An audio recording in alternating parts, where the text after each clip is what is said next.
I was standing in the kitchen when my phone rang. It was a Tuesday afternoon. I remember because Tuesdays were always slow at the firm, and I'd left early to catch up on emails from home. The number on the screen was local, but I didn't recognize it. Hello. Hi, is this Mrs. Garrett? Yes. This is Linda from First Republic Bank in Santa Monica. I'm calling because, well, we have a bit of an unusual situation here. Before we continue, let us know where you're watching from in the comments. If you enjoy emotional, realistic stories like this, please like and subscribe to the channel. And stick around till the end of the video. The ending changes everything. I set my mug down. The kitchen was quiet except for the hum of the refrigerator. Okay, your husband is here right now. He's trying to open a joint account with someone, and she has the same name as you. Same first and last name. But when we asked for her ID, the birth date didn't match our records. And honestly, she looks a lot like you. I didn't say anything. Mrs. Garrett? He's on a business trip. He's in Chicago. There was a pause on her end. Not long. Just enough to let the air settle. He's here. In our branch. Right now. I asked her what the woman looked like. I don't know why. I already knew I wasn't going to like the answer. Brunette. About your height. Late 20s, maybe early 30s. She's wearing a blazer. They came in together. He called her by your name. I thanked her. I told her I'd call back. I hung up before she could say anything else. For a few seconds, I just stood there. The email I'd been answering was still open on my laptop. The cursor blinked in the middle of a sentence I couldn't finish. I pulled up my texts with Nathan. The last message was from this morning. Landed. Meetings all day. Love you. I stared at those 3 words. Love you. He'd sent them at 7:42 a.m. I replied with a heart emoji. That was our routine. Every morning. For 6 years. I called him. It rang 4 times. Then it went to voicemail. His voice, recorded months ago, cheerful and professional. Hey, this is Nathan. Leave a message and I'll get back to you. I didn't leave a message. I sat down at the kitchen table and opened my laptop. I logged into our bank account, the one we'd had for 6 years. Joint checking. Joint savings. Everything was normal. No weird transfers. No large withdrawals. The mortgage payment had gone through last week, same as always. His paycheck had been deposited on Friday. Everything looked exactly the way it should. I called the bank back. Linda, hi. It's Mrs. Garrett again. Can you tell me, did they already open the account? No. We flagged it. That's why I called you. We're required to verify identity for joint accounts, and when the names matched, but the details didn't, we had to pause the process. Is he still there? No. They left about 10 minutes ago. He seemed frustrated, but he didn't make a scene. Just said he'd come back with the right paperwork. I asked her if she remembered anything else. Any detail. She had a ring on. Left hand. It looked new. I hung up. I sat there for a long time. I don't know how long. The light through the kitchen window changed. The house was quiet in a way that made my breathing sound too loud. I thought about calling him again. I thought about texting. I thought about driving to the bank and asking to see security footage, but I didn't even know if they'd show me. Instead, I opened his calendar. We shared our work calendars. It was something we started doing a year ago after he missed our anniversary dinner because he forgot it wasn't on his schedule. He'd felt terrible. Bought me flowers. Promised we'd never let that happen again. The Chicago trip was there. 3 days. Meetings blocked out from 9 a.m. to 5 p.m. today. Hotel confirmation number in the notes. I clicked on the hotel name. The Peninsula Chicago. I'd stayed there once, years ago, for a conference. It was expensive. The kind of place Nathan's company would book for client meetings. I searched for the number. Called. Good afternoon, Peninsula Chicago. How may I assist you? Hi, I'm trying to reach my husband. He's a guest there. Nathan Garrett. One moment, please. I heard typing. My heart was pounding so hard I thought she might hear it through the phone. I'm sorry, ma'am. We don't have anyone by that name checked in. Can you check if he had a reservation? Maybe he canceled. More typing. No reservation under that name. Would you like me to check under a different name? No. Thank you. I hung up. I went upstairs. I don't know why. I wasn't looking for anything. I just needed to move. Our bedroom was the same as it always was. Bed made. His side of the closet half empty because he'd packed for the trip. His cologne is still sitting on the dresser. The same one he'd worn since college. I bought him a new bottle for his birthday last month. I opened his nightstand drawer. I wasn't snooping. We didn't have that kind of marriage. We didn't go through each other's phones. We didn't check each other's emails. We trusted each other. At least, I thought we did. There was a receipt inside. Folded. Tucked under a book he'd been reading. I almost didn't open it. It was from a jewelry store in Beverly Hills. Dated 2 weeks ago. Engagement ring. $11,400. I sat on the edge of the bed. The receipt was still in my hand. I read it 3 times. Same words every time. I thought about our engagement. Nathan proposed on a hiking trail in Malibu. Sunset. He'd planned it for weeks. The ring cost $3,000. He'd saved for 6 months. He told me that the night he proposed, and I loved him for it. I loved that he'd worked extra shifts. That he'd skipped dinners out. That he'd wanted it to be perfect. This ring cost almost 4 times that. I put the receipt back. Closed the drawer. Went back downstairs. I didn't cry. I didn't feel angry. I just felt tired. I made dinner. Pasta. I wasn't hungry, but I made it anyway. It was something to do. Something normal. While the water boiled, I checked his location. We shared locations after he got into a car accident 2 years ago. It was his idea. He said it made him feel safer knowing I could find him if something happened. I thought it was sweet. His phone was in Santa Monica. Not Chicago. Santa Monica. I turned off the stove. I got in my car. I didn't think about it. I just drove. The bank was 15 minutes away. I parked across the street. I didn't know what I was looking for. Maybe I thought I'd see him. Maybe I thought I'd see her. I sat there for 40 minutes. Watching. Waiting. And then I saw them. They came out of a coffee shop 2 doors down from the bank. Nathan. And her. She was laughing. He had his hand on the small of her back. I watched him open the car door for her. The same way he used to do for me. Before it became routine. Before we stopped noticing the small things. They got in. Drove away. I sat there. I didn't follow them. I just sat. When I got home, I didn't go inside right away. I sat in the driveway with the engine off. My hands were still on the wheel. I thought about the way he'd looked at her. The way he'd smiled. I couldn't remember the last time he'd looked at me like that. My phone buzzed. Nathan. Hey. Long day. About to grab dinner. Miss you. I stared at the message. I started typing. Stopped. Started again. How's Chicago? 3 dots appeared. Disappeared. Appeared again. Cold. Meetings were brutal. Can't wait to come home. I put my phone down. I got out of the car. Went inside. I didn't reply. I went upstairs.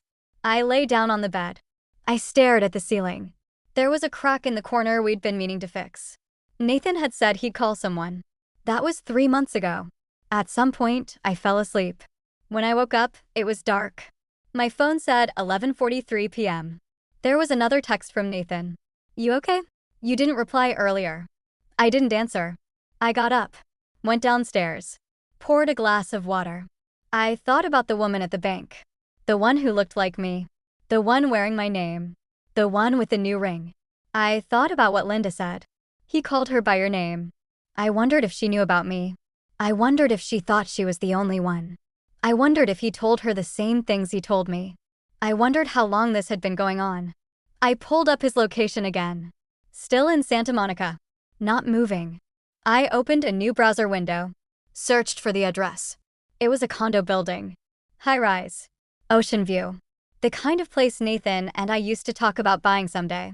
We'd driven past it once, about a year ago. He'd pointed it out. Said, maybe when I make partner. I laughed. Said, maybe when we win the lottery. I looked at the address for a long time. Then I did something I didn't plan. I opened a new email.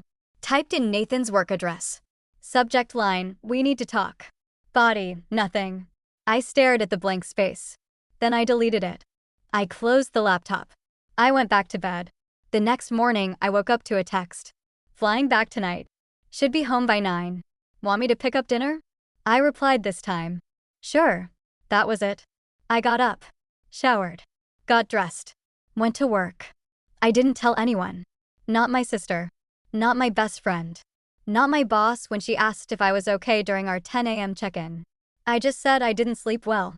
She nodded. Told me to take it easy. Offered me the afternoon off. I said I was fine. At lunch, I didn't go back to the bank. I went to the condo. I don't know why. I just needed to see it. To make it real. I parked across the street. I looked up at the building. Glass and steel. Expensive. The kind of place where people don't ask questions. I sat there for 20 minutes. And then I saw her.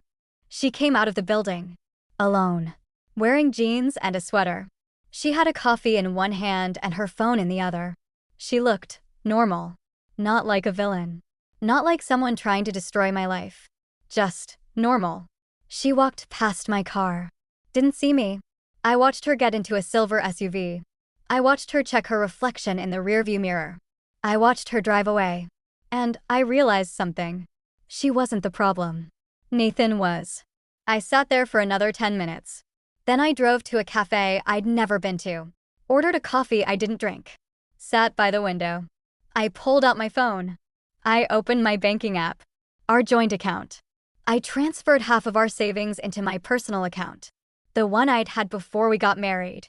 The one I'd almost closed 3 years ago because Nathan said we didn't need separate accounts anymore. I'm glad I didn't. Then I called a lawyer. Left a voicemail. Asked for a consultation. I didn't know if I'd go through with it. But I wanted to know my options. At 3 p.m., I got a text from Nathan. Boarding soon. Love you. I didn't reply.